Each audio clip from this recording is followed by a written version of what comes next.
Hi everyone, welcome to my channel. आज के session में हम समझने वाले हैं जो एडुटेरिया की कॉपी चेक हुई है कुछ अभी रिसेंट एग्ज़ाम हुआ था। उसके संदर्भ में हम समझने वाले हैं और कुछ पॉलिटी क्वेश्चन देखेंगे, बहुत ही इम्पोर्टेंट एंड सोसाइटी से रिलेटेड क्वेश्चन का अवलोकन करेंगे यहाँ पे। और एक निबंध भी है, उस पर भी थोड़ी बहुत चर्चा कर लेंगे। ओके, तो आप यदि चैनल पे नए हैं तो आप ज़रूर इस चैनल को सब्सक्राइब कर लीजिए।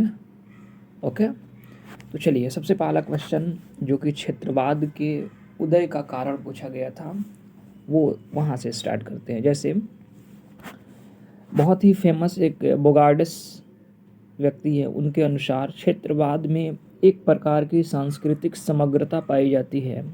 उस क्षेत्र की एक सांस्कृतिक इतिहास होता है, उसके निवासियों की भाषा, भावना, विचार एवं व्यवहार में समानता पाई जाती है। तो मोरलेस मैंने यहाँ पे क्षेत्रवाद की एक डेफिनेशन यहाँ पे इंट्रो में दे दिया, जो कि सबसे इम्पॉर्टेंट भी होता है इंट्रो पार्ट। सेकंड, डायरेक्ट हम आ गए इसके कारण पे। तो कारण में जैसे मैंने यहाँ पे भौगोलिक दिखाया एंड इमीडिएट, और जैसे एग्जाम्पल्स यहाँ पे पुट किया। भौगोलिक क्षेत्रवाद जैसे अलग अलग जलवायु, खान पान, जीवन शैली एवं क्षेत्रीय प्रथाएं भिन्न भिन्न होती है। दूसरा, आर्थिक कारण जैसे विभिन्न क्षेत्रों का असंतुलित आर्थिक विकास, पिछड़ा क्षेत्र।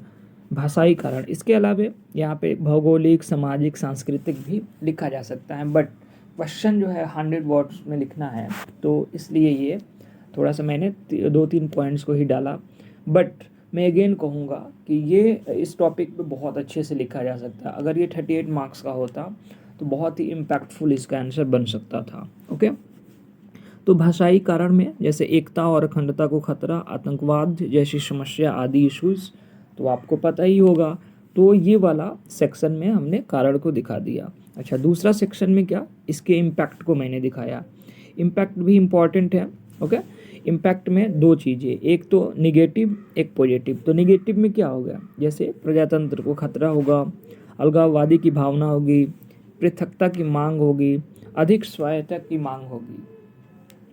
एंड अगर हम पॉजिटिव की बात करें तो क्षेत्रवाद की प्रक्रिया द्वारा भारत के सामाजिक ढांचे को विविधतापूर्ण बनाए रखने में मदद होगा। एंड जो सजातीयताकरण है या फिर नृजातीयता समाप्त होगी। तो इनफैक्ट ये इम्पैक्टफुल है पॉजिटिविटी के संदर्भ में। तो हमने दो यहाँ पे पॉइंट्स दिखाया एंड डायरेक्ट इसका सॉल्यूशन भी बताया कि राष्ट्रीय भावना का प्रसार, स्थानीय विविधता को बनाए रखना, एकीकृत यातायात व्यवस्था, क्षेत्रीय असंतुलन को दूर करना। तो इनफैक्ट यहाँ पे 3-4 पॉइंट्स मैंने डाल दिया। एंड फाइनली निष्कर्षतः क्षेत्रवाद एक गंभीर समस्या है। फलतः समावेशिता एवं एकाग्रता द्वारा इसे दूर किया जा सकता है, जिससे विविधतापूर्ण समाज की स्थापना हो सके। तो ये 8 मार्क का क्वेश्चन था। तो यहाँ पे आप देखेंगे 4 मार्क्स यहाँ पे दिया गया है और क्वेश्चन क्षेत्रवाद के उदय के कारण को दिखाना था। ओके, अच्छा, नेक्स्ट क्वेश्चन की तरफ बढ़ते हैं। तो बहुत सिंपल क्वेश्चन था। न्यायिक जो समीक्षा है और न्यायिक सक्रियता है, उन दोनों के बारे में यानी कि उसके डिफरेंस को बताना था। ओके, तो यहाँ पे रफली मैंने क्या बनाया, यहाँ पे डेफिनिशन। न्यायिक पुनर्विलोकन का अर्थ है विधायी अधिनियमों तथा कार्यपालिका आदेशों की संवैधानिकता की जांच करना, जबकि न्यायिक सक्रियता का आशय नागरिकों के अधिकारों के संरक्षण के लिए है। तो यहाँ पे एक इंट्रो सिंपल बना दिया मैंने एंड डायरेक्ट इसके मैंने 4-5 पॉइंट्स को दिखा दिया, अलग अलग पॉइंट्स को। तो फ्रेंड्स, आप इस तरह से क्वेश्चन की डिमांड को फुलफिल करते हुए जो आपसे पूछा जा रहा है वैसे आपको लिखना होगा। जैसे यहाँ पे मैंने बहुत सारे पॉइंट्स दिखाए और डायरेक्ट जैसे अब निष्कर्ष मैंने बहुत वीक लिखा है, तो यहाँ पे और थोड़ा सा यहाँ पे फीडबैक मिला है कि आप प्रभावी लिखें, इनफैक्ट होना भी चाहिए। ओके, नेक्स्ट हम बात करें तो भारत में जो राजनीतिक क्षेत्रीय दल है उसके संदर्भ में लिखना था। तो इमीडिएट मैंने यहाँ पे डेफिनेशन नहीं लिखा है, परिभाषा। तो यहाँ पे आया है कि परिभाषा आपको लिखना अनिवार्य है।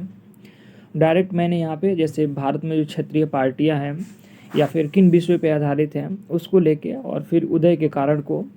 तो इन मैं आपको यही जैसे आप कॉपी से क्या लर्न कर सकते हैं, जैसे मैंने यहाँ पे जो रीज़न लिखा है ना बाद में लिखा है। इनफैक्ट ये रीज़न जो है बिटवीन में या फिर पहले पैराग्राफ में होना चाहिए। हालांकि यहाँ पे ठीक है 7 में 3 मार्क्स मिला है, बट वही है कि इसको पहले लिखा जाना चाहिए। फिर प्रेशर ग्रुप को लेकर, जैसे दबाव समूह को लेकर भी क्वेश्चन पूछा गया था, टिप्पणी करना था नॉर्मली।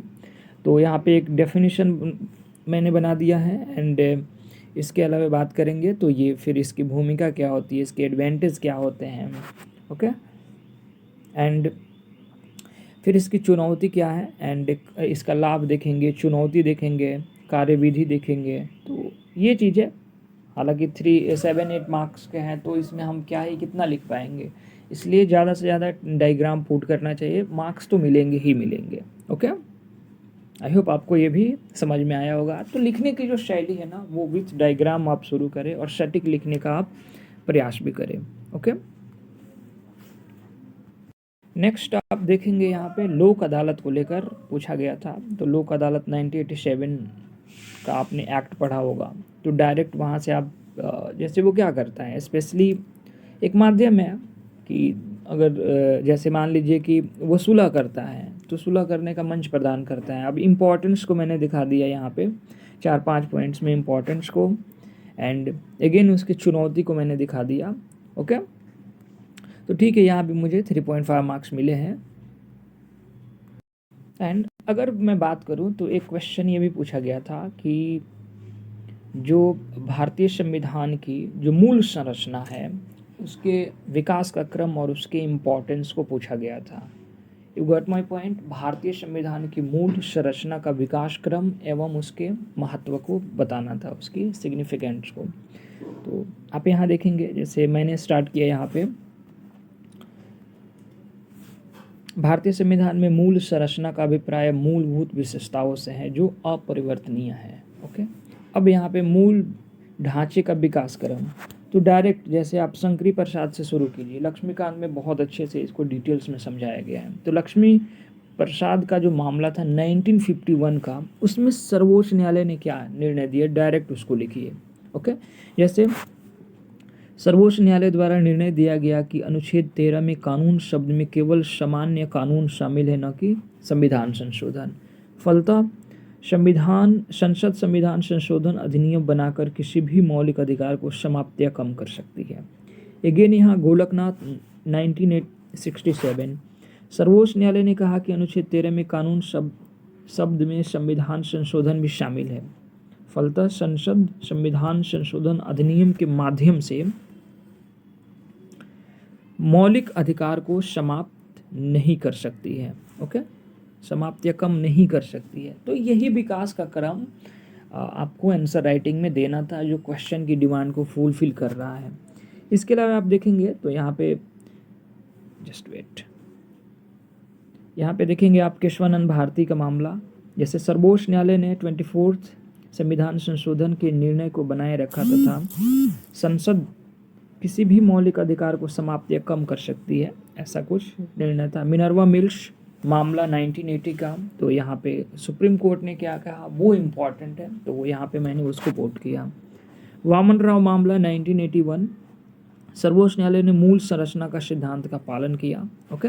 तो ये विकास का क्रम था। एंड इसके इम्पोर्टेंस को बताना, जैसे अगर मैं बात करूँ यहाँ पे, तो मूल ढांचे के सिद्धांत का महत्व क्या है, तो मैंने यहाँ डायग्राम से दिखा दिया अलग अलग रूपों में। जैसे अधिनायकवाद को रोकना, स्वेच्छाचारिता पर नियंत्रण, न्यायिक समीक्षा को बढ़ाना, मौलिक अधिकारों का संरक्षण, संवैधानिक अखंडता बनाए रखना, संविधान की सर्वोच्चता बनाना, लोकतंत्र की रक्षा करना, एंड संवैधानिक नैतिकता, ओके।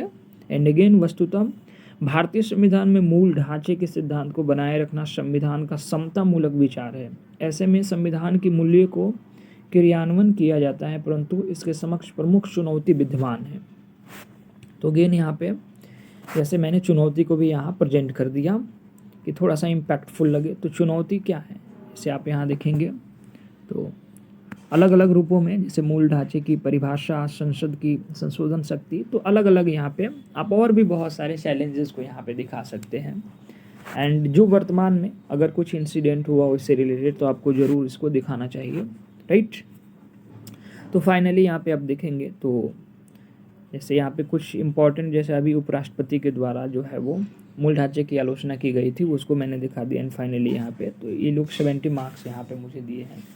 तो इसके अलावा एक और क्वेश्चन था इसमें जो कि लिखना था वैश्वीकरण पे। हालांकि मैं उतनी बेहतर रूप में इसको नहीं लिख पाया क्योंकि टाइम का अभाव, टाइम मैनेज नहीं कर पाया, बट 38 मार्क्स ठीक है। जैसे वैश्वीकरण संकल्पना या सच्चाई, तो इस पर मैंने क्या लिखा आप उससे जज करेंगे।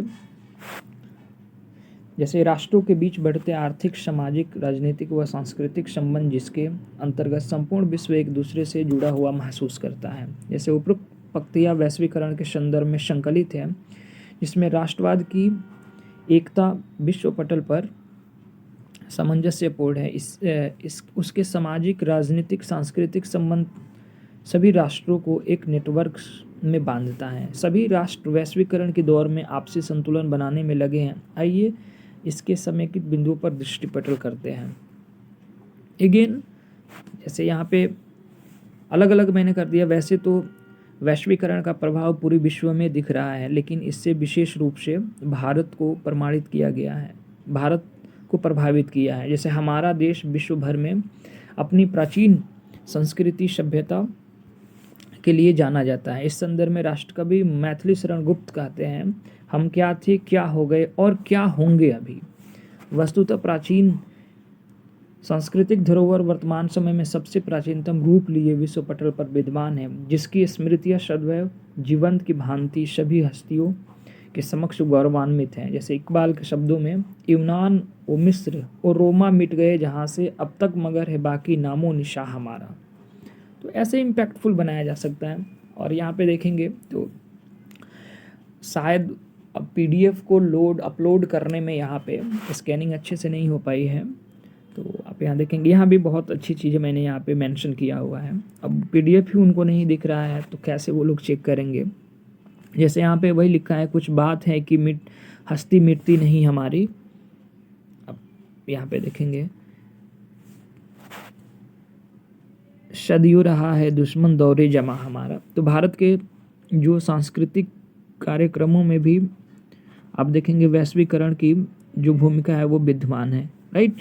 तो यहाँ पे प्रसिद्ध लेखक जो है ना, इनके अनुसार मैंने यहाँ पे देखेंगे आप दीपक नैयर के अनुसार यहाँ पे मैंने एक अच्छा सा कोटेशन पुट किया। तो इम्पैक्टफुल बनाना पड़ेगा। और भी मैंने बहुत सारे पैरा लिखे, राइट। तो मुझे यहाँ पे 38 मार्क्स मिला है, जो कि अच्छा स्कोर नहीं है, बट मेरे अकॉर्डिंग अगर जो मैंने लिखा है उसके अकॉर्डिंग ठीक है।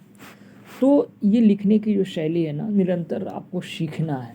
ओके, आप कंटेंट क्या लिख रहे हैं, किस वे में लिख रहे हैं, ये बहुत इम्पॉर्टेंट है कि आप उसको प्रेजेंटेशन कैसे कर रहे हैं और लिखने की शैली आपकी कैसी हो रही है।